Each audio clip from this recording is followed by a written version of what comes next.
Yo, guys, what's up, and welcome back to the Marvelous Chats podcast. This is episode 77. Tonight on the cast, we've got Hoffman and Zaberwolf, and we're going to go through all of the nerdy news and content from this week just gone. We've got She-Hulk episode 5, we have House of the Dragon episode 4, and Rings of Power episode 4 as well. If you're new to the channel, make sure that you hit the subscribe button, drop a like on the video as well, and if you're watching us on a replay or listening to us on Spotify, let us know, leave us a comment, let us know what you think of the content from the week so far. So without further ado, here come the boys. Hey, what up, Vito? How's it going? Yo, happy Sunday, dudes. How are we? Happy Sunday. It's a marvelous Sunday here, isn't it? It is. It's been it's kind of hard for me, right? Because this week I was sitting thinking about the podcast on Friday, and I was like, I don't really have a terrible amount of like really good news to report this week, and I don't know if it's just because I don't know, like I wasn't really feeling She-Hulk this week, and Rings of Power as well. It's been okay, but it hasn't been fantastic. Like Game of Thrones, or sorry, House of the Dragon was amazing. But again, you know, we talk about this almost a week after it happened because, you know, we're live right now on a Sunday evening. The new episode's going to air in about 3 or 4 hours. So it's kind of just like, you know, I kind of feel like it's old news nearly at this stage. But look, I you know, it is what it is. This is just the time slot that we have, so deal with it. It's one of the things with like She-Hulk that it's like there's not a lot to break down because the episodes are pretty light. Not just in terms of like how long it's going, but in terms of like content and what it means to the MCU as a whole. Like it's a real light show that's not necessarily like really impactful. It doesn't feel like so. Yeah. It's just like what is there to break down for everything? Mm-hmm. I know. And like, to be honest, just to jump straight into She-Hulk, I suppose, because there is a few bits that I suppose I think might be cool, like to kind of talk about going forward.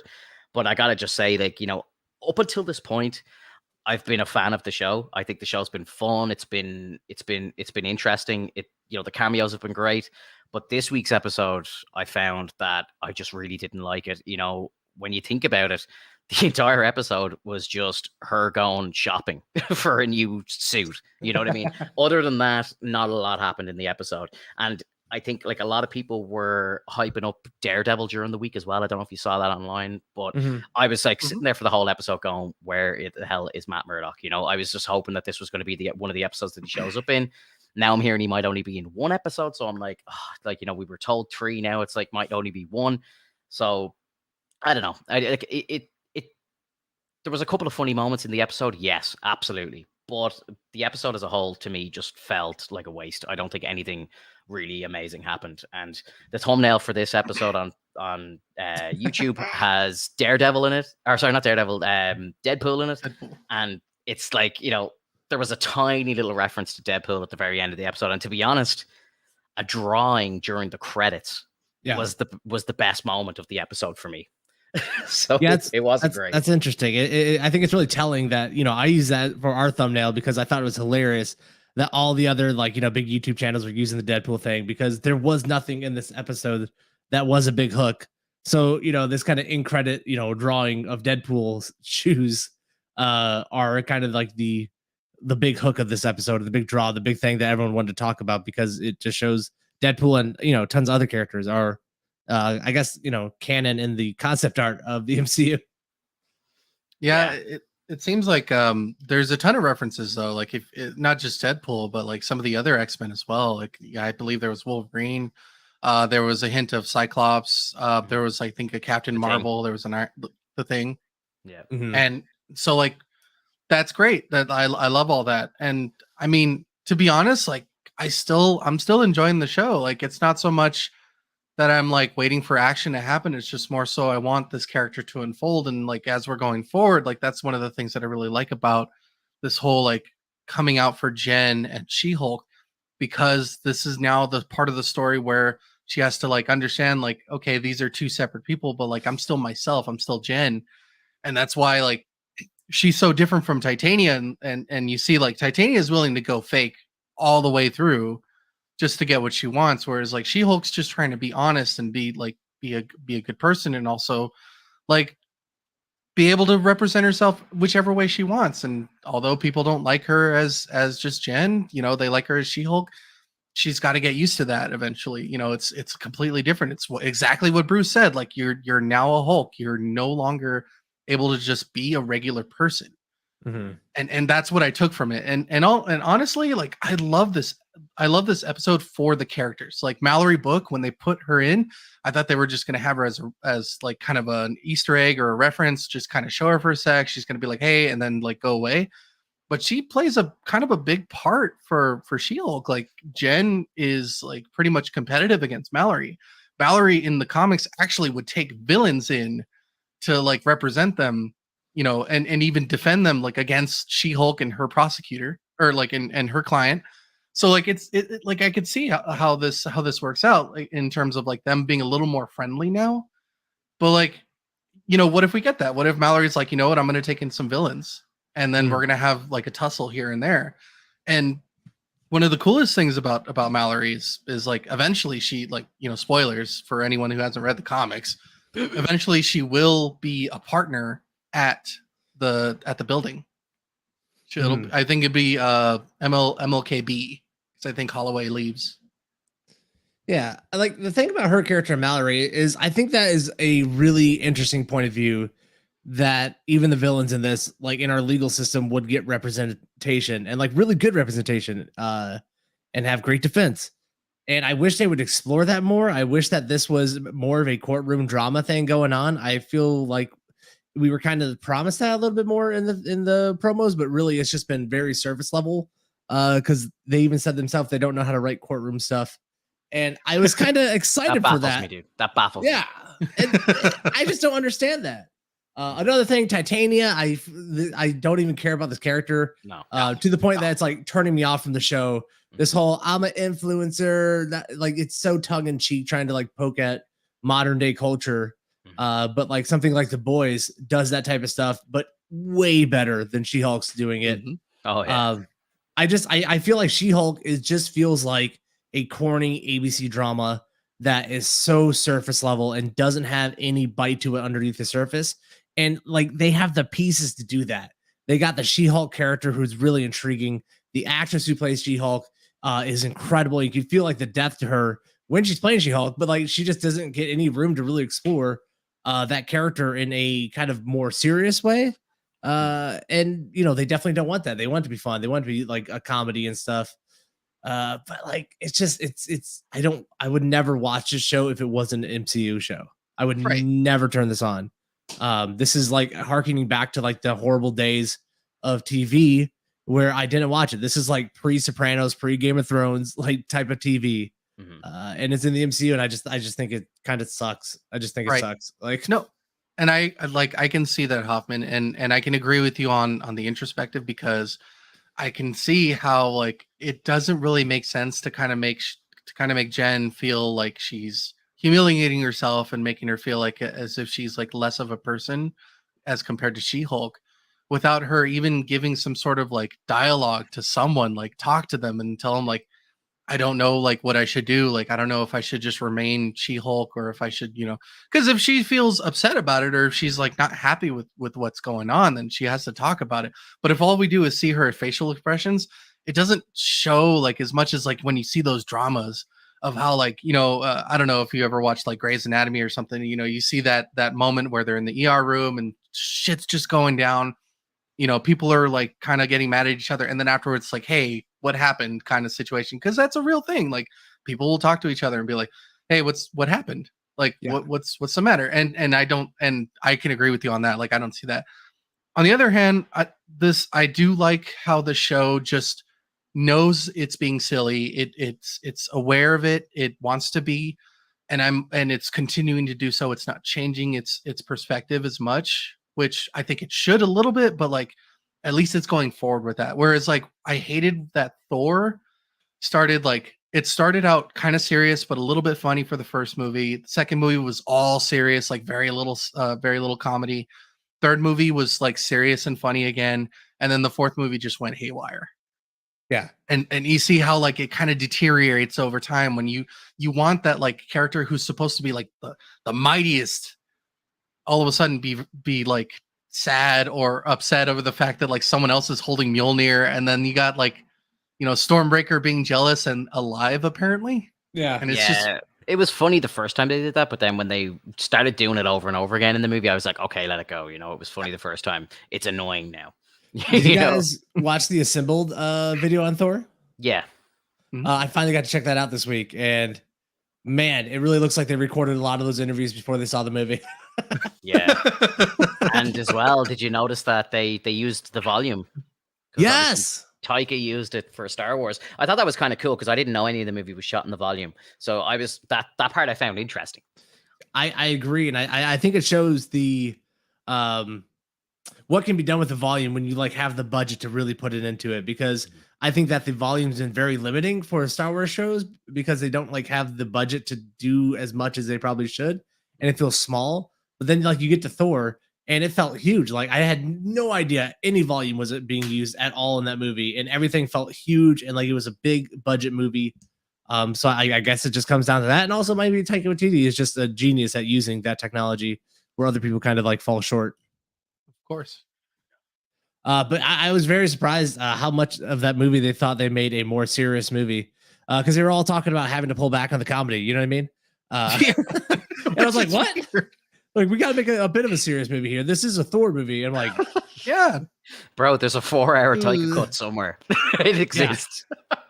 I kind of want to see the madness. I think that would get a really kind of like look into that man's mind, and I think you'd be shocked at some of the shit that he probably wanted to put in there. You know? Yeah, right. Yeah. Well, it's those middle fingers, man. Like you see Iron Man 3, like when we saw like Trevor all of a sudden, and it's like that was supposed to be the Mandarin.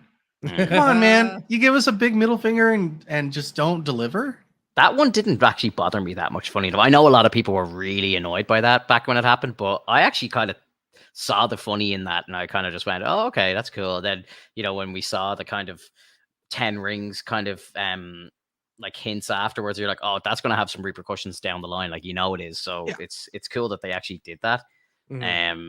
But yeah, like that didn't annoy me that much. I maybe because I love Ben Kingsley, so true. Oh yeah, no, like I'll let it slide for Ben. Trevor as a character was fun. Like I love that. I love that scene, but I didn't like the fact that they like kind of smudged the whole like Mandarin situation. Yeah. They moved it over to Killian. Yeah, it's kind of disappointing that we got the whole Iron Man series and we didn't get like one Mandarin Iron Man interaction, like when that's like really one of his biggest villains. That was kind of weird, man. So I was thoroughly impressed in that Thor symbol thing at just how much stuff was actually practical effects and just the craftsmanship and talent of those people. Like you really don't see it because you think so much of the MCU is CG. And then you see a lot of like those goat heads were real, and like the chicken head guys at the beginning, like those were real helmets that people put on. I'm like, what? Like I thought that was all CG. But no, it's like these people who are working on these movies are still so talented. And it kind of makes me feel bad when I shit all over a movie and then I watch these symbols. I'm like, oh, dude, there's like real people who spent, like 2 years of their life just dedicated to this. It's like, oh man, maybe I should like just cut things a little bit more of a break, I guess. Like fuck me. Yeah, dude, I know what you mean. Just to kind of go back to She-Hulk a little bit, just I agree with what you guys are saying. I just kind of the way I'm not gonna like kick the show just yet because I think maybe this just might have been kind of filler, kind of this is what they're doing. They're kind of throw fillers in the middle. Like this is episode 5, and it's really the first one that I really did dislike. And I think next week's we're gonna have Daredevil in it. We know, we saw his helmet at the end. We presume he's gonna be picking that helmet up and he's gonna be in LA for a little bit. So, next week's episode is probably gonna be a good one. So what's it called? Yeah, like I think I'm hoping that this is just a blip in what will be like a very kind of relatable show and a good show. But what I think is kind of funny is that it's the first week that we didn't have a cameo and the episode was terrible. Or in after credits. Or even in after credits. Yeah, and there's no after credit. I thought my app was fucked up because it kept like jumping out of it, and I kept going back and coming back in. Like, yeah, it was very annoying. I just got to give a quick shout out to Eric in the chat there. Eric actually might be coming onto the podcast soon as a special guest.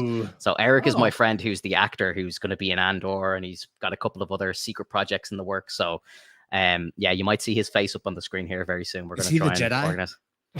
Imagine. Yeah, he's an inquisitor. Imagine. Nice. Yeah, no, it's going to be fun. It's going to be fun. So, great. What's up, Hi, Eric?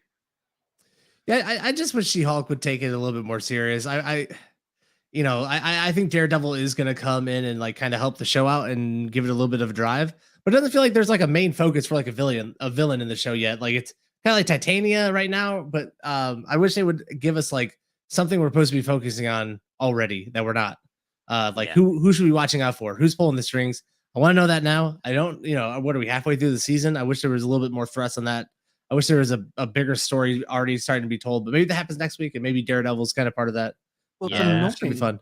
I think we've been right. I think Alex, your original prediction weeks ago, with the leader and stuff like that, I think that's where it's going, you know. And I think a few people have pointed out, and I think they're absolutely right, that a couple of the blind dates that she went on were members of the Wrecking Crew trying to get more information off her and stuff like that. So I think that's where it's going. They're trying to steal her blood, to use her blood for something. So I think there is an interesting story building, but it's building a bit too slow. Yes, and I agree wholeheartedly. And this is what I hate about the MCU formula right now, especially for these series. They just take so long to reveal the villain. Whereas like when you're in the comics, you know who the villain is within at least 2 volumes. Yeah. You know, you don't have to wait 6 to 8 volumes to find out who the true villain is. Because like at the very even if you did have to find out who the true villain was, at least you have a mid villain, someone in between to kind of get you like riled up, like, oh man, this guy sucks. And then realize like, oh, he was fighting because he was given false information, and you know, it's kind of like that whole like team up afterwards fighting the real villain kind of situation. And we don't get that for nothing. Yeah. Like we barely got that for Loki, and it wasn't even satisfying. It was so unfun. Like it was done in 3 episodes and then it was over. Yep. And same with Hawkeye. It's like we saw Kingpin last episode or whatever. It's like he picture of him on a phone in episode 5, bro. I still get angry thinking about that. Oh my god. My god. They definitely have that problem, man. They got to get the villain in earlier and make him like cause problems for the main dudes. That's why Moon Knight was so compelling. Is because like we had Arthur Harrow really early on. It was like, yes, that's the villain. 10 minutes into episode 1, he was there. Yeah. Well, and then even then, Amit was like still the true villain, and we had Harrow as like the harbinger. Like he was pushing things forward, and that's why Daredevil works too, because we have Kingpin the whole time in the background talking, having introspective, like wondering what's going to happen next, but his plans are like so on point. Like even by the end of like even the final episode, you're like, how many things were set in motion, how many pieces were set forward before like Daredevil was like, holy crap, we've been played this whole time. And fucking sidebar, I don't know if you guys are reading the Daredevil comic books right now. They just kind of relaunched it. Fire. I'm not, but I hear it's amazing. I hear it's amazing. So good, bro. Yeah. Their issue 650 blew me away. Nice. Oof. I can't. I'll check it out. I really got to start reading up again. Yeah. Lazy. But I wanted TV shows. Yeah. I caught up. I finished Daredevil. I finished Punisher. I'm actually going to start on Jessica Jones. Jessica Jones season 1, man, is magic. It's magic. Kilgrave is like one of the coolest fucking characters. He's one of the coolest villains, probably one of the best villains that Marvel has ever done. Like David Tennant is just incredible. Absolutely incredible. It will blow your mind, Alex. It really will. It's so good. I'm excited. Good. Like, and then season 2 was like okay, but it was kind of during the decline of the Netflix shows. Like it was when all the worst shit started coming out. So like there's actually a 3rd season of Jessica Jones, and I've never even thrown on an episode. I just don't even care. You know? I totally forgot they made a 3rd one. There you go. That's my point proven. My point proven exactly. Season 3, I'd love to see the numbers, the stats on how many people have watched season 3, because I would be shocked. A lot of people, like Hoff, don't even know it exists. It's insane. There was zero marketing for it. I think they just knew it was a fail. So they're like, let's just throw it up there. Forget it. We're not spending any more money. Yeah, just get it up there. I think if I've watched it or not, like I must have, but like I totally forgot about it. They diluted those Netflix shows way too much. Like Jessica Jones was so good when Luke Cage was in her series, man. Oh, and like God, when Daredevil, like it was the best. Like I don't know why they delete him so much. Honestly, like I love Luke Cage. I really love Luke Cage. I thought that the show was like really going in the right direction. And like I love the Cottonmouth character. Like I love Mahershala Ali. Like now that he's gonna be Blade, like it's just it makes sense. He's such a cool character, and he's gonna play an even cooler character. I felt like once he died in the show, that season like nosedived because he was making that season, man. Like he was so good at it. I really enjoyed the first season, and I thought the second season was a bit silly. It just started to drop off. And Iron Fist, controversial, but I didn't hate Iron Fist. I thought it was quite good. I wasn't crazy on your man who played him. Hang on, dude. I thought the season wasn't that bad. You're moving down. You're moving down to the bottom now. You can't have that type of take and be in the top spot here on this podcast, bro. Like, no, I like honestly. There was meant to be a third season of that show. You can just tell how the second season ended, but I thought it was kind of cool the way that they were transferring powers into weapons and stuff. I thought it might have like led to something cool. But yeah. And the dude who played his friend, I can't remember your man's name in the show, but he played Wendy's sister in Ozark, and my god, that guy's a good actor. Oh my god, he's such a good actor. Like in Ozark, he blew me away. He was incredible. Yeah. So I just think they had like some talent there, a bit of story, but they just I don't know if Marvel just gave up on the Disney or on the Netflix shows after a certain point when they started to just kind of underperform. They were probably just like, look, we're done. Let's just finish out the contract and let it go. Probably when they decided on Disney Plus, because they probably knew about Disney Plus like 3 years before they made any type of announcement. Yeah, true. Yeah, and just kind of bring it down. Yeah. Yeah, I'm kind of sad. I hear that Mike Calder, who played Luke in those shows, is going to be recast, which is kind of sad because I do like him. And my sister's actually kind of knows him. Like they used to work in the same restaurant together in New York and stuff. So he pops into her for lunch, My sister just texts me like, "Oh, Luke Cage is in the restaurant." I'm just like, "That's so funny, dude." I was like, "That is so funny." And she's like, "Yeah, he's in this like show." Like she knows nothing about Marvel or anything. She's like, "I think he's on a Netflix show. Like he might be like with like a superhero thing or something." I was like, "What's his name?" And I was like, "Yeah, he's Luke Cage." I was like, "This is Marvel. They're so messing. This is the top of the league." So here. Funny. Oh man, it's like, oh man, I wish he ran into Charlie Cox now. That would have been sick too. That would have been crazy. Charlie Cox, actually, funny story about Charlie Cox. He actually shot an Irish TV show, which was filmed in Dublin. And it was actually, there was a scene in the first episode, which was shot in the building right next to where I used to work every single day. So I would have probably been sitting in my office when the show was being shot, and Charlie Cox was next door shooting a scene for a show. And I never knew. Oh, it's so funny, dude. Like literally next door. Crazy. Oh, that's so crazy. Can't wait to see him as Daredevil though. And one last thing about that. Did you guys notice that there was a person walking out as Jen was coming in to get her new wardrobe? I saw that, yeah. Do you think that was Matt? No, that was actually I believe sources were saying that was Frogman. Oh yeah, that makes sense. Yeah. People don't even realize how horrible Frogman's going to be in this show. Like, it's going to be so embarrassing, bro. He's the worst character that I'd love to see. It's going to be a one and done, man, and you know it. Like, it's literally he pops in, hops around, and then he just gets smashed by Daredevil. in the latest Iron Man run, Frogman is literally like in outer space helping Iron Man like beat space people. I'm like, how is Frogman here? Like, how did this happen? Why is he even like around this? Like, that's so ridiculous. Oh, that's amazing. But I love it. Like, it makes I'm interested about this wardrobe character. I can't remember his name, but like he's popular and he is in the comics. And if he's making suits for even villains, I can't wait to see if maybe they'll do like an Easter egg or a reference to like villains. I would love to see like a villain we haven't heard of before, or even one that we know. That would be sick. For sure. Did you hear the news that Miss Marvel apparently got greenlit for a second season? Yep. Very nice. That makes a lot of sense, especially if they're going to do a movie with her. I don't know what the numbers were. They said this is probably the lowest rated or watched Disney Plus show from Marvel.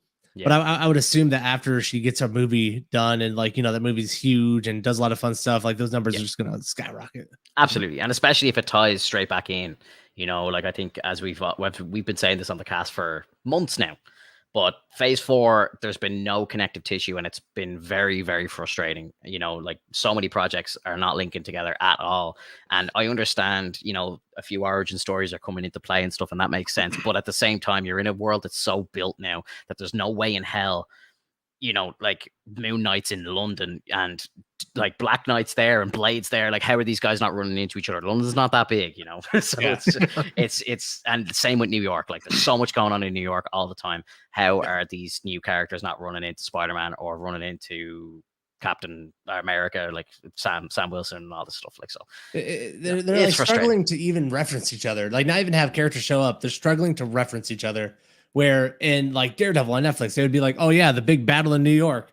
Like they would like lines like that make it feel connected when you don't have to like bring cast in. You know, I loved when what's his name Wessler, or Kingpin's partner in that series. Oh, Wesley.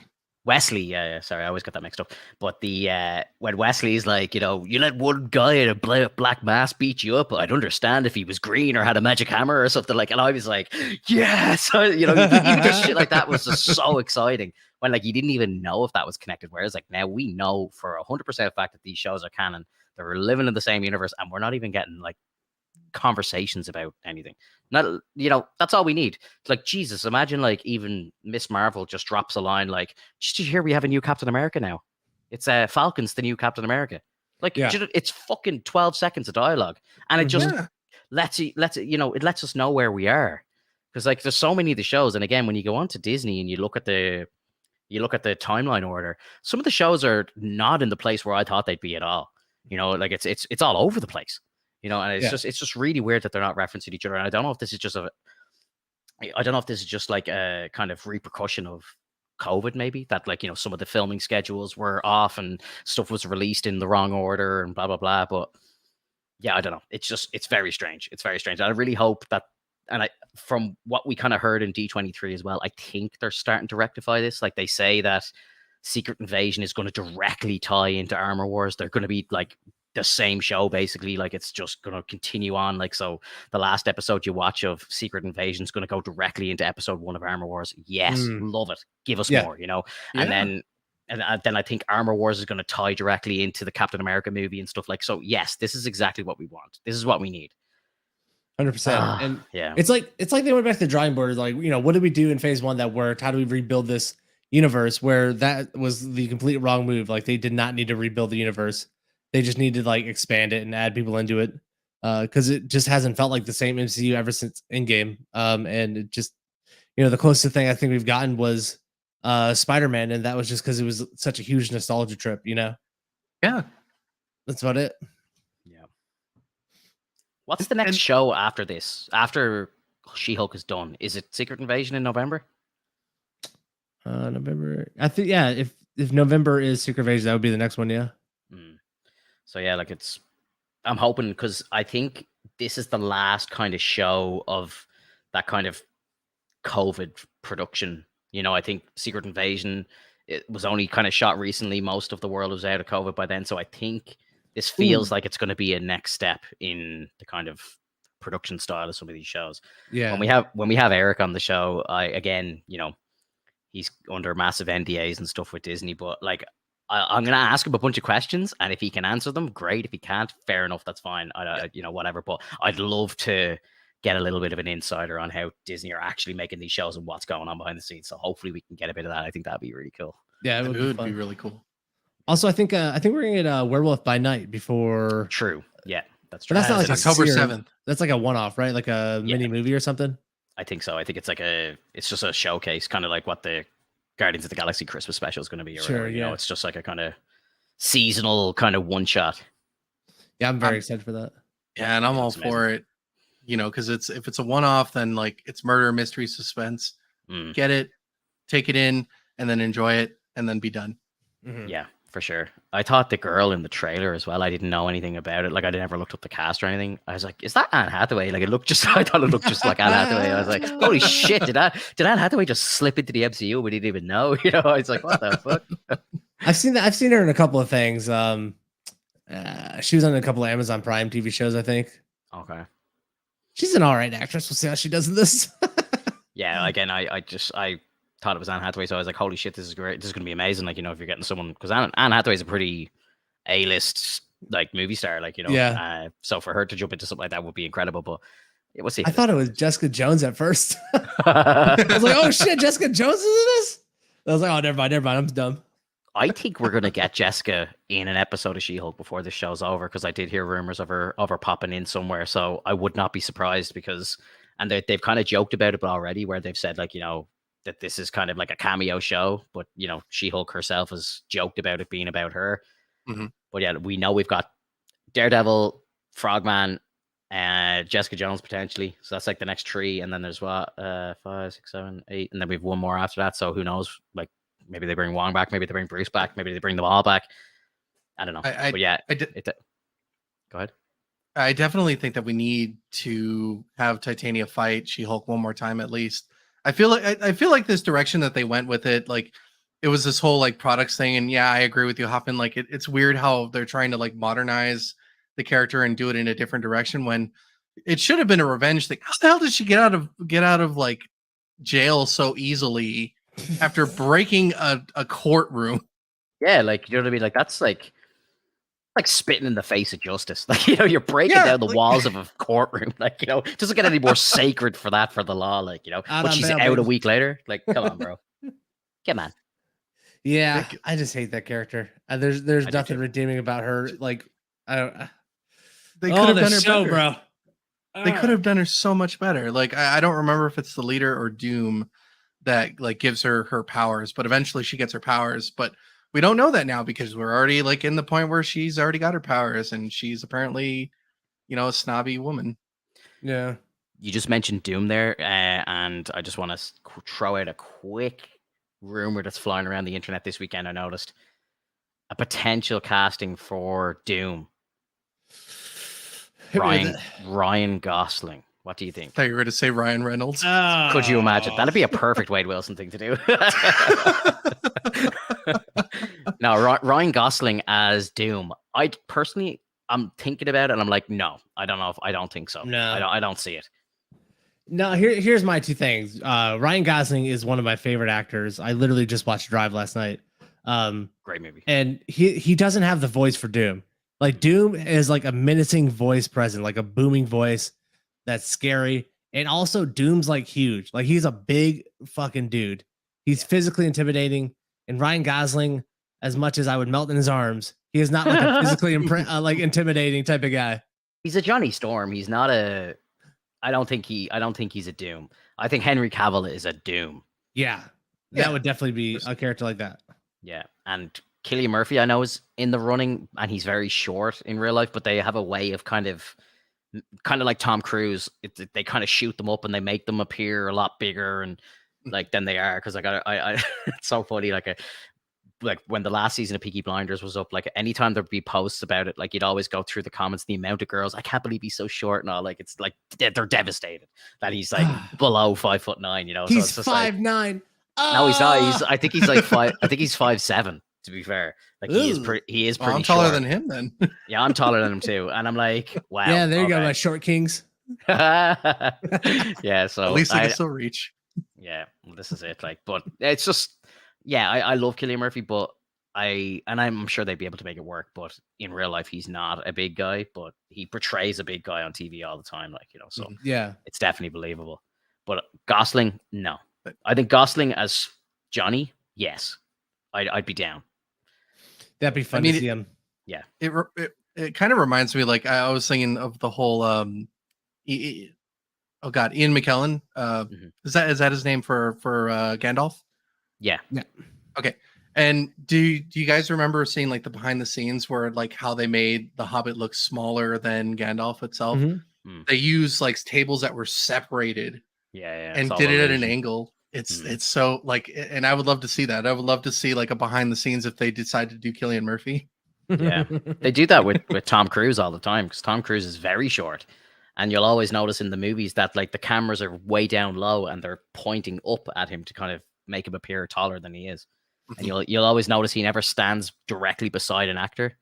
It's always kind of angles and stuff. So yeah, that's Hollywood for you. I mean, you do what you can. You want that character, or you want that actor, you're gonna get them. Of course. I watched Maverick again last night, bro. Honestly, that movie's incredible. It really is. It just hits every mark perfectly. It's fantastic. I honestly love it. I really do. I love it. And I hate Tom Cruise, but I love that movie. Yeah, like Tom Cruise is a fucking weirdo in real life. Like he's insane. He's insane. And like I can't get by it most of the time. You know, I'm just like I know this guy's batshit crazy. But in that movie, he was fucking brilliant. Yeah, I seen the first 30 minutes of it this morning, honestly, because I threw it on. I was like, oh man, I just wanted to watch it. And that opening scene where he is like hitting Mach 10. Oh my god, dude! Incredible scene, man. So good, and he's like just a little more. Yeah, I loved when your man goes, he's the fastest man alive. I'm just like thinking of the flash in my head straight away. But no, it's so good, dude. Like it's gripping. It really is. And I always like, I had only watched Top Gun 1 for the first time, like before I went to see the new one, and I thought the first one was kind of shit. Again, because I watched it 30 years after it was made. I just didn't find it interesting at all. Like if you think about the first movie, it's them in training, and then there's an accident while they're training, and that's it. The movie's over. You know what I mean? That's literally it. It's a training program to see who's like the best pilot in Top Gun. That's the movie. And I'm like, that was boring. And then the second one starts, and you're like, okay, whoa, hang on. They've got a mission. Okay, here we go. There's something like this is going to potentially start a war. Great. We've got a mission. They're training for the mission. It's kind of the same as the first one, just updated, but there's a fucking end game. There's something on the line. And then when they go into the final mission, you're just like, this is gripping. It's incredible, dude. You have to watch the end of that movie, Hoffman. It's so good. Yeah, I'm in. It's so good. I gotta watch it. Like it's such a fun movie. You're right. Like they hit you with a mission right away. It's everything that the last one wasn't, and then they hit you with all that nostalgia. You know, you're just like, oh man, it's beautiful. And it's, you know, I know it's like big American propaganda film, you know what I mean? But like, it is fucking awesome to see that, like that type of machinery in action. Well, like, dude, like that and stuff is like, the engineering is amazing, man. Usually stuff like that doesn't really translate that well over here. Like, you know, people don't really mind it, but at the same time, we don't give a fuck about, you know, American politics, all that sort of stuff. But that movie is just a testament to the fact that, like, yes, people still want to see this stuff and they love this stuff, you know?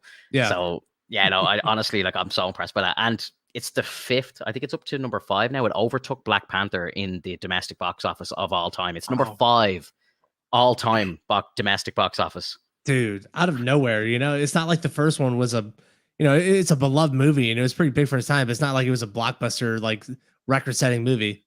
Exactly. I think it's the most successful movie Tom Cruise has ever done. Yeah, really, definitely, it is. Oh, yeah, it's insane. It's actually wild. Like, it's. But again, like, you know, you're watching it, you're like, this is doing everything that it should perfectly. Is it the best movie ever made? Obviously not.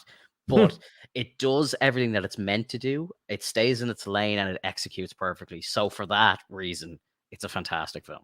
Yeah, definitely. I'm ready. I'm probably gonna watch it like later tonight or something. Dude, or tomorrow. Probably tomorrow. Yeah, I want to know what you think at the end because it is so good. Well, you know what I'm not ready for? The last episode that we get to see Rhaenyra at this age. Oh, dude, I knew you were going to transition. I knew you were going to do it. I was waiting for it. I knew it was coming. Hey, you know who's a real Top Gun on a dragon, everyone? Who's a bit of a maverick himself. Yeah, man. So yeah, hey, don't you think that Damon has great balls of fire, right? Oh, dude. I really liked that episode. I thought it was good. It was definitely, if I was to kind of rank the content of the week, House of the Dragon is definitely number 1 for me. So my big takeaway from this Vento is a huge fan of incest. Huge fan of incest. Oh God! Well, it's Game of Thrones, bro. Game of Thrones is all about incest. The first episode of Game of Thrones is like the Lannisters incest. Like that's what it is. That's the whole plot of the first season. Like they're trying to hide the incest. Like so. I think we're back to basics here. I returned to form for Game of Thrones, really. Yeah. Oh man, I fucking love this episode, man. Like, it is Game of Thrones at its peak. Like the political intrigues there, the sexual stuff is going on. We get to see dragons and fight. Like it's everything you want in Game of Thrones. And dude, I think this is overtaking some of my favorite seasons from Game of Thrones, the original. I'm loving all these characters. They're all starting to grow on me. The actors, I feel like, are really like finding themselves in their characters. The fucking King Viserys actor, he is murdering this role, dude. He is murdering it. So good, dude. So good. And like, obviously, yes, we know that tonight's episode, so episode 5, is going going to be her Rhaenyra's, like the current actress. I can't think of her name. Ali Wilcox or something, or Alcox or something like that. It's her last episode, and I'm actually sad to see her go because I think she's been brilliant. And as well, the Queen, the actress who's playing the Queen, is going to be replaced as well. Yeah. So I'm kind of sad to see them go, and I'm wondering if they're doing such a big time gap, are we going to lose the King as well? And I'm kind of sad if we do, because like that's 3 amazing characters that are just going to be gone. We have to, because like he's getting fucked up by that throne, man. Like I don't know why he keeps sitting on it. If he's gonna it's like, is it stabbing him in the back while he's sitting on it? The metaphor, huh? Yeah, I don't know. In a sense, yeah, because like you see those like blotches on his back, and he's like, it's just getting worse. Yeah, no, he's definitely somebody who, George R. Martin, he always uses the chairs as a metaphor for how someone is dealing with like the kingship. Robert Baratheon never liked to sit on the throne, because like he was always uncomfortable, so he like wasn't a good king. Viserys is somebody who like, it's always cutting him, and he's losing body parts to it, so he's losing himself while being king. It's definitely there for a reason. But he might be gone. I think he might just be like a real old man in the next time jump. The big reason for the time jump is not necessarily that they couldn't make those actors and actresses look like adults or more so adults. It's because there's going to be like younger actors coming in behind them, and I think that's where like would start to look weird. Gotcha. Yeah, I would think in 2022 though they could take that actress who plays Rhaenyra and just like make her older, like make her look like a 40-year-old woman. Like I think that would be very achievable. Yeah, I think they could make her look older, but the actress they have playing her, she kind of looks a little haunted in the way she looks. Like you can tell, like her look, it looks like she's weathered, and like all this has been affecting her. And I don't think that you can capture that in the younger actresses. And the way they casted the show is they casted the more adult versions of the cast, and then they went back and found younger actresses and actors to play the younger versions. So they did the older cast first. Yes. Okay. So this is like who is meant to be in the role. Oh, that's interesting. I didn't know that. That during a rewatch, that might kind of change your perspective of how you're viewing the show. I think it probably would for me. And it's a great way to interlock, like the feeling of when they get older, because they find their star character or their star actor or actress. And then they find the younger version of like, this one's closely like related to how they look. So like when they get older, their face is going to, change up a bit. It's not going to look exactly the same.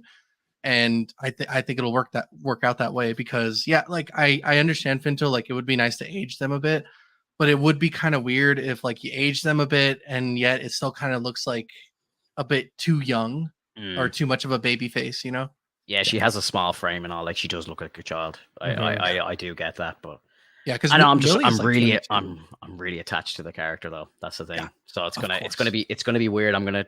Hopefully it transitions well. I presume it will. I don't think there's anything that this show are gonna really fuck up on. I think this has been just fantastic so far, and I think it's smoking Lord of the Rings right now.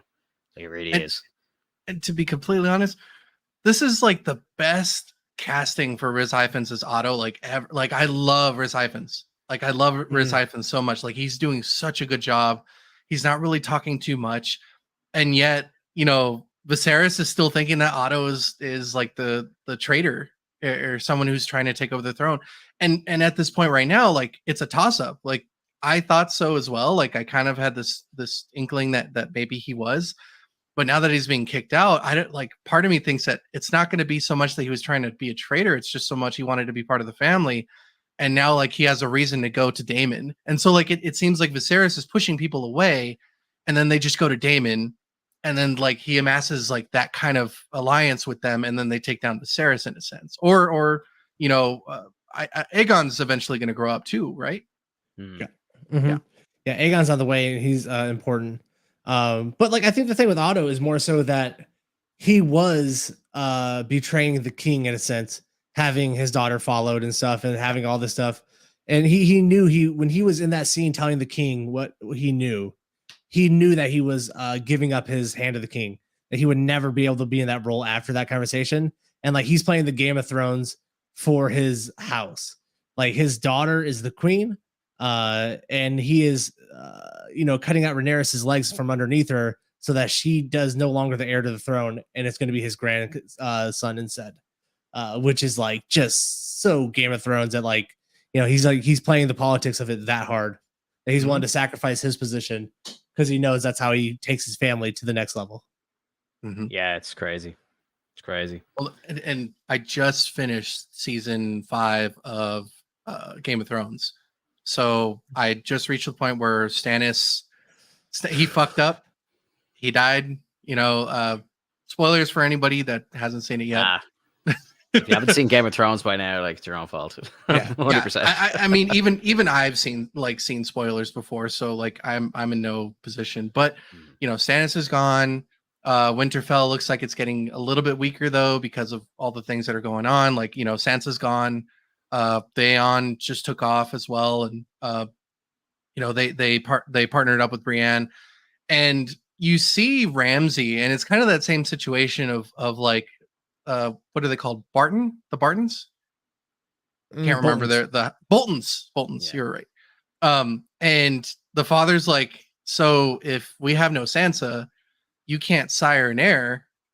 So I'm gonna look to my kid that like hopefully it's a boy. And it's like, you're a dick, dude. Like you told him that he was going to be Warden of the North. Like eventually, like he was heir to take over. Yeah. And now you're giving him this time frame of like, you need to hurry up. I mean, he plays hard, you know what I mean? Like I love that about the Boltons. I got a dude I work with who like literally he's like, yeah, man, I really gravitate towards anti-heroes. That's why I like Ramsay Bolton so much. I was like, I don't think that's an anti-hero. Like that's a villain, bro. Oh, he's full villain. Yeah. There's nothing hero chopping about wieners him off whatsoever. and cooking them. Oh, dude, like he was such a fucking great character in that show.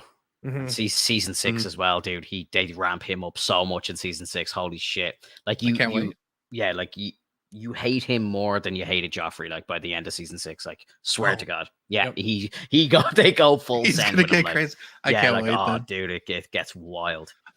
Yeah, and that whole situation about like like messing with other families and whatnot, like seeing the end of that season and like the Dorns, just that lady just decided to take over Dorne, and she managed to kill Marcellin, and it's like holy crap, everything's coming to fruition. Like everything that witch said is coming true. I don't even want to talk about Dorne, bro. Like Dorne is so good in the books, and they do it so dirty in the show. It's so good.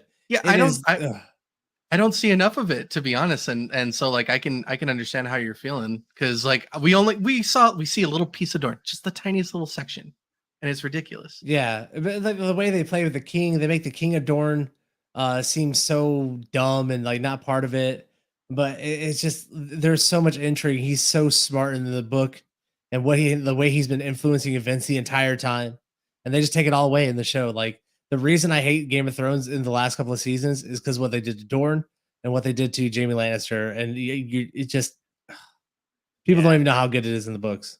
Yeah, I've never read them. I have no idea. Neither have I. Yeah, and I'm going to look up the differences, and I might even read the book. Like I would love to see the differences. It's good. It's fucking good. George R. Martin, like for all his flaws about getting this thing done, he really does create intriguing characters, intriguing triangles for characters to get out of that I just can't get enough of. Just finish that fucking book, dude, please. Yeah, of course. Please. I somehow don't think that's gonna happen, but fingers crossed. So with that said, though, like getting out of situations, like what do you guys think about the situation that Daemon didn't really explain what happened at the house? Like why didn't he explain himself? Like I know that his brother probably wouldn't have believed him anyway, and maybe that's the case, but it seems like either Daemon is playing the game or someone is playing him in between. And I'm not too sure what's going on. What do you guys think? Otto was definitely playing him with his wife or whatever, the mistress that he keeps.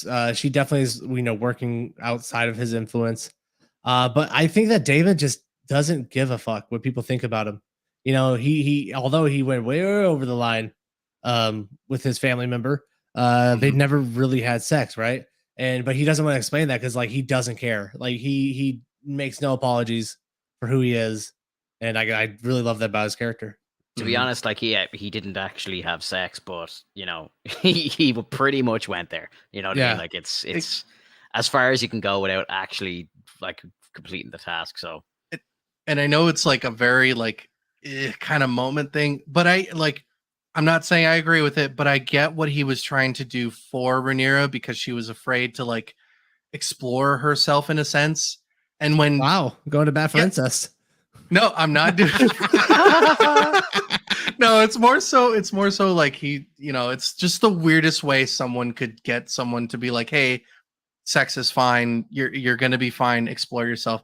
And she does. She goes to the night and takes her but time. like even and I understand that as well, but even at the very end of the episode, like he does ask for her hand from the king. Like he's like, let me marry her, let's unite the thing. So it's like I understand him just going like, let's just get the sex part out of the way, and then you're a woman and blah blah blah, you can go do what you want.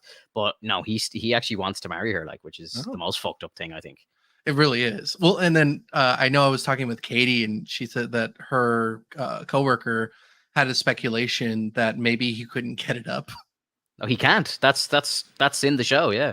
Like that was the thing. Because didn't they say something? There was a reference to it in the episode, and then that, like, I think the only reason why he didn't fuck her is because he couldn't. If he could have got it up, he would have done it. Like, fact, 100%. Yeah, it's crazy, dude.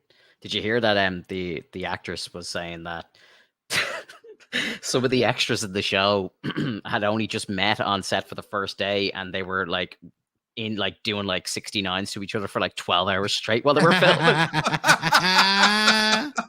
Like, she said it was the most insane thing that she's ever witnessed. And my friend Eric, who's going to come on the show as well, he was actually in Game of Thrones for like 3 seasons. So I'd love to get kind of an insight into kind of the making of Game of Thrones and stuff like that. So Alex, it might be cool for you, because I think if you're going into season 6, like, you'll be in like prime watching time when he's actually in the show quite a bit.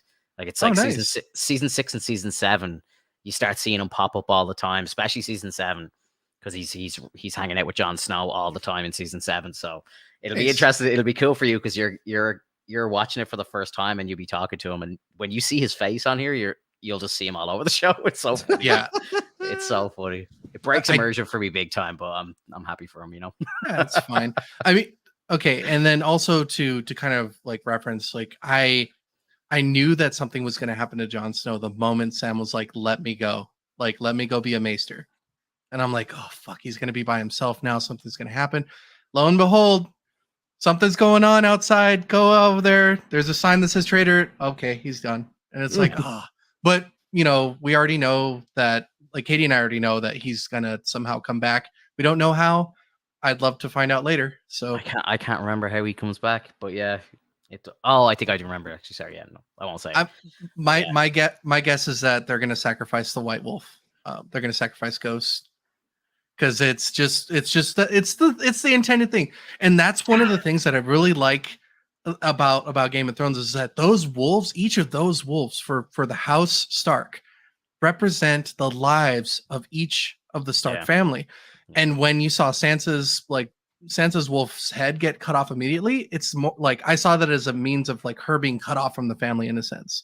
Mm-hmm. Like, yeah, she carries a name, but she's just no longer part of them in a sense. Yeah, and they don't really explore this in the show, but all of the Starks can warg in the same way that Bran can, and go inside their wolves.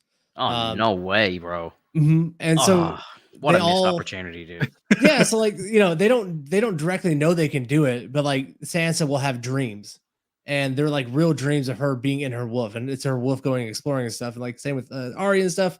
It's like they are dreaming, but they're actually inside of their wolf. Yeah, so cool, dude. When Rob dies, he actually wargs into his wolf when he dies. And so he's still alive in his wolf. Oh, no way. Nice. And then they kill his wolf, and so he dies again. No. Oh, that's so funny, dude. You can imagine being there just going, "You bastards, not again." Fuck, I almost made it out. Yeah. So like the book has like way more like kind of like not a lot. It's a pretty low magic type of series, but it has a lot more mystical and magical stuff going on than the show really explored. But you could see it. You could see it in the later seasons that they're trying to delve into it, because like as season 4 and 5 were getting in, and near the end of season 5, like you see that more and more magic is trying to be placed into like the south part of the north. And bro, like, dude, fucking Catelyn Stark comes back from the dead. Like, she's a fucking zombie, bro. I And would love that. They don't even do anything with that in the show. She is literally a zombie. To be honest, her death and like that whole Red Wedding like haunts me to this day. Like when you see Rob's wife getting stabbed in the stomach, like it's one of the most shocking things I've ever seen. Yeah, it's one of the most shocking things I've ever seen to this day. And I think to keep them all dead was the best move, because if they came back, it kind of sullies that episode a bit more, because it's like, oh, she's back. It's like, whatever. It kind of diminishes the impact that had, like, Yeah. Well, she comes back as Lady Stoneheart, and she's kind of like waterlogged because they had her floating down the river, and she's like kind of demonic looking and fucked up. And she starts leading, like, the Brotherhood Without Banners. She starts to lead them, and they follow her. And so she starts to get revenge on everybody who's been doing the Starks wrong. But no one really knows like how it's going on. There's like people keep showing up dead. Like, we don't fucking know what's going on. Oh my god. Oh, it's yeah. Love it in the books. Did you guys watch the Rings of Power? Yes. Yeah. Big improvement from the last episode. That for me. Hard. That wouldn't be hard. No, because I was so bored last episode, but this one actually had I felt like they were doing a lot that really advanced the plot line of the show. But at the same time, like, I need a little bit more thrust. I need, let's stop spending 30 minutes with the dwarves just figuring out about Mithril. Let's get a little bit more in there. Let's get moving here. No, that was honestly my favorite story. Like, out of everything that was going on, I love the situation between Elrond and Durin. Like, that's enough. I know you want to speed it up, but like, if it, like, to be completely fair, and this is just me saying, like, my own opinion, if they had an entire episode of just Elrond and Durin and just exploring that whole situation, I would have loved it, because I just love the banter between like Elrond and Durin and his family, and then his father, like when he goes to talk to his father. Like, that's just cool. Like, that's a great moment. I love to see the dwarves. I'd love to see more lore of the dwarves, because all we really do is see like a little bit of their area, and then they go into the mines. Never really talking to their family. It's mainly just dwarves talking to other dwarves, and I just love that scene where he's like, "There's nothing that needs to be forgiven," and it's so empowering. And I love the fact that he's like, put your hand on the mountain and swear on the mountain that like you're not going to speak a word. And I couldn't, and throughout that moment, I was saying, like, does he break that promise? I can't remember if he ever broke that promise, because I know that Mithril exists in the Lord of the Rings movies. Right. Oh yeah, like Frodo has one. He has the jacket. So does, you know what I mean? The vest. So eventually we will see a betrayal. Something. I don't know if it's a betrayal, but maybe the dwarves feel like, hey, we need to craft this to help people out. Yeah. What do you think of the elf story? Like with the warrior elf? I don't know his name. Yeah, the warrior black one. the black elf. Oh, the Sylvan. I fucking love that storyline, dude. It is my favorite part of the show right now. He is like my favorite elf, because he actually is the only one who actually acts like an elf from Lord of the Rings. All the other ones are so dramatic and like so, animated when they're talking and stuff. And he is just, he is stone faced and he is subtle. And he's like, that is how elves are supposed to be in Tolkien's universe. And I'm a fucking huge fan of the way that actors portraying it. That fight scene in the forest where he's like catching arrows, sending it back at the people. I'm cool. Like, that is the fucking Lord of the Rings action I need to see, dude. I need more of that action. Yeah, it was cool. Really liked it. And what do you think of the kid with the hilt and stuff? He has like Sauron's hilt. Yeah. That's because becoming a little badass, man, making himself bleed so he can like fight real quick. Yeah, that's fucking cool. And then the old man has the mark in the exact same thing. So it's like, is the hilt like, influencing people to do the same thing? Like, how would they both know to do the exact same thing? Right, because they're still evil in those humans they talked about at the very beginning of the show. Like, these are the humans that like went against the elves, and we're working with Sauron and Morek or whatever.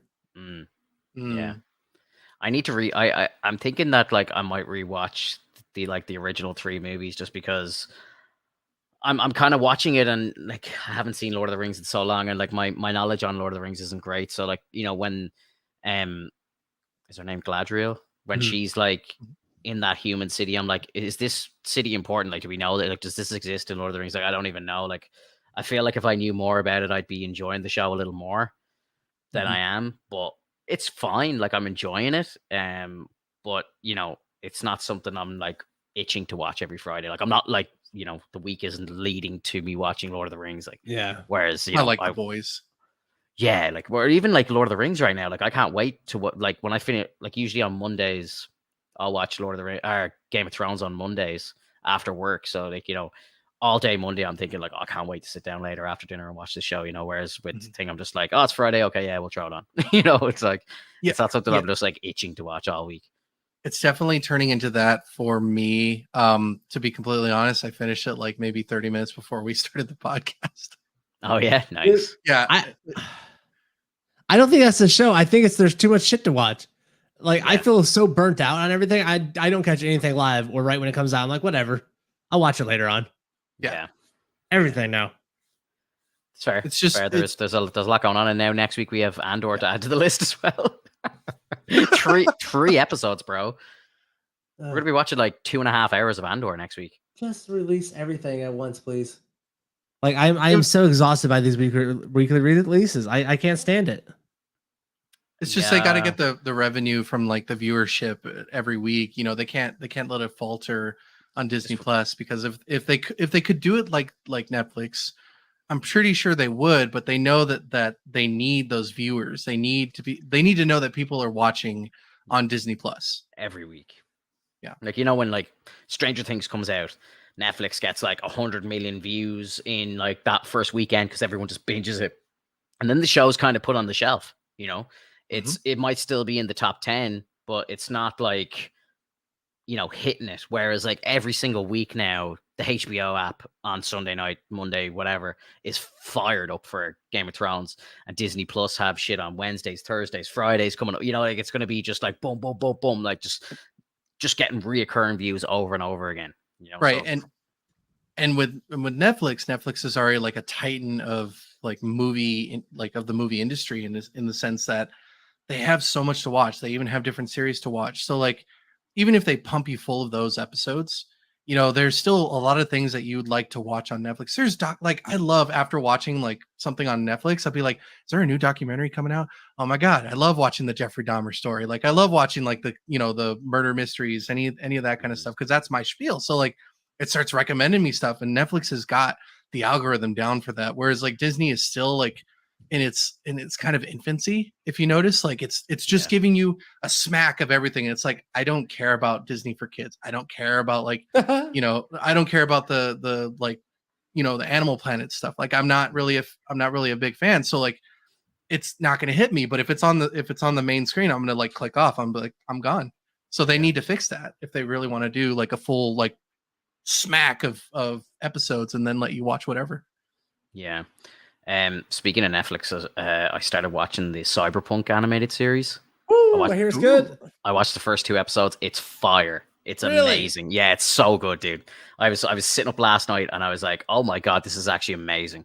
Like I felt like I was back in the game. Like I felt like I was in Night City. Like it was just fucking great, dude. Really good. I miss being in Night City. I love that game, man. I love that world. And I was so like, I just want more of it. Dude, this is it. This is what you need. This is incredible. Like they're 20-minute episodes. Animation's really good. Storyline's great. It feels like a just continuation on from the game. And I think there's a DLC which is surrounded by this game in the actual game itself. Like so, I've reinstalled the game. I'm gonna revisit it. I'm going back in, baby. Yeah. What is the DLC, bro? Come on. There's been a couple of patches, and I think there's a DLC for this TV show in the game now. So I'm gonna finish the TV show, and then I'm gonna go and play the game. I want that big one though. You know what I mean? I want that like huge let's all come back moment. Yeah, I think that's soon. I think there's a big like DLC coming soon. I just want to have cyber sex with a girl in a tank again, and I'm missing that in my life. Okay. Is that so much to ask? Amazing. So yeah, that's a big recommend. Was there any other news from the week? Little light, because everything at D23 happened last week, so nothing really big on Marvel front. It's just kind of holding pattern right now. One thing that got me very excited was Keanu Reeves has announced that he's working on Constantine 2 with the original director coming back as well. Bro, I heard that and I was like, oh my god, DC's making moves, baby. Let's go. Dude. Discovery are doing it. Because I saw an interview with him where he was on one of the talk shows in the States, and they were like, is there a project that you would love to work on again? And he says, like, I think this was like from a year ago. He goes, I would love to be John Constantine again. And they're like, it's going to happen now. And he's like, bro, I've tried and it won't. They can't get it done. Boom, he's back in. It's amazing. It's amazing, dude. Like, I think that's going to be amazing. That's one of my girlfriend's favorite movies. Like, she loves Constantine. I can't wait to see what they can do with all the modern CGI. Yeah. And this, like, oh my god, dude. Yeah. I don't recall if Katie has ever seen it, so I need to ask her. Good reason to watch. I love that thing. Good reason to watch it again. So good. Yeah, dude, it really is. It's great. Trying to think, is there any other news apart from that? Nothing in particular. Just like maybe some rumors about, who wants to play Rogue. Oh, I saw that. Yeah, during the week. There's the fans want what's her name? Kiki something. Kiki Palmer. I think Kiki Palmer. Yeah, so. That's stirred up the community a little bit because she's a black lady and people are kind of idiots are kind of going crazy. Idiots are going a bit mad about it. I'm just like, oh, fuck off with you. She's stunning, and she kind of has the look of Rogue. Like I saw somebody kind of put a 90s Rogue beside her, and like they had the same hair and stuff. I'm like, yeah, it works. I'd be down. Bro, who are they just talking about casting as Professor X? Like Gilmere or whatever, the dude from The Boys. Giancarlo Esposito. Yes, they're literally talking about that for Professor X, and like no one makes a peep about it. But they like, oh yeah, we're gonna cast it. We might, fan cast this girl Kiki Palmer as Rogue. And I was like, that's a bridge too far. You can't fucking do that. Yeah, I know. It's too much of this. It's too much of this woke culture that I've been hearing about, and it's just ridiculous. I don't want to get into it, but like, it's just it's silly. It's people who have the mindset of 1950s elite male characters that are just like, we don't need them. What? Yeah, like what the fuck? It's 2022, bro. Get over it. Yeah. As long as they're good characters, I don't give a shit what color they are, what race they are, anything. I just give me good characters, please. Give me good storylines. That's all I care about. Go ahead. Give me a good actress that can do the role and deliver it perfectly, and I don't care what color she is. Like, simple as that. Exactly. Like bring that girl to life. Bring Rogue to life. Give us Rogue. Like, I want to feel like the comic book character just jumped out of the page and went on the big screen. Yeah. Is there any characters in the MCU, and it's not to shit on anybody or anything, but like, have the MCU like made any massive mistakes with casting? I don't think they have. Like, can you think of any? I like, honestly, like, I know Brie Larson isn't a big fan, but she did that herself more so than anything else. I think she kind of created the kind of hate around her. I don't think it was her performance in the movie per se.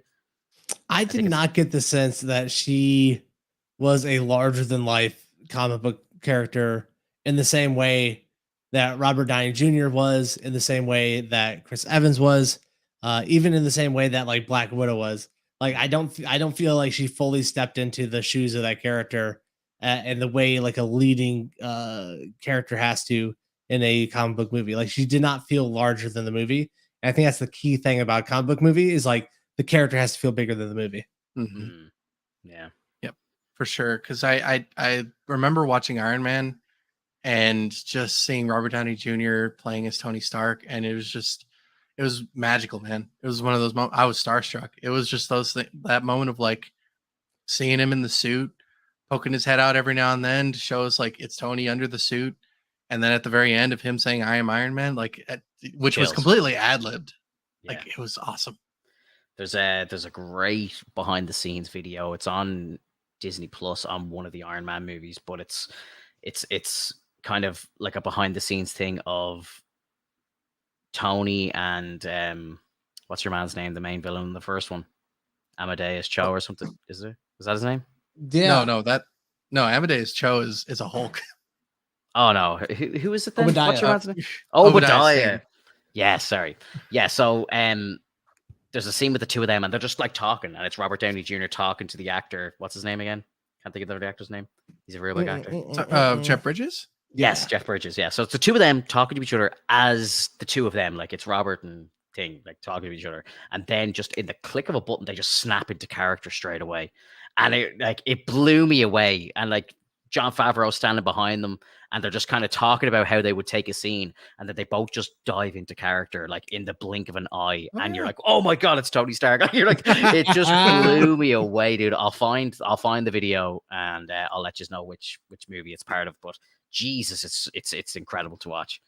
Yeah, and one thing I really love about Robert Downey Jr. is like if he plays a character, he's gonna play the fuck out of the character.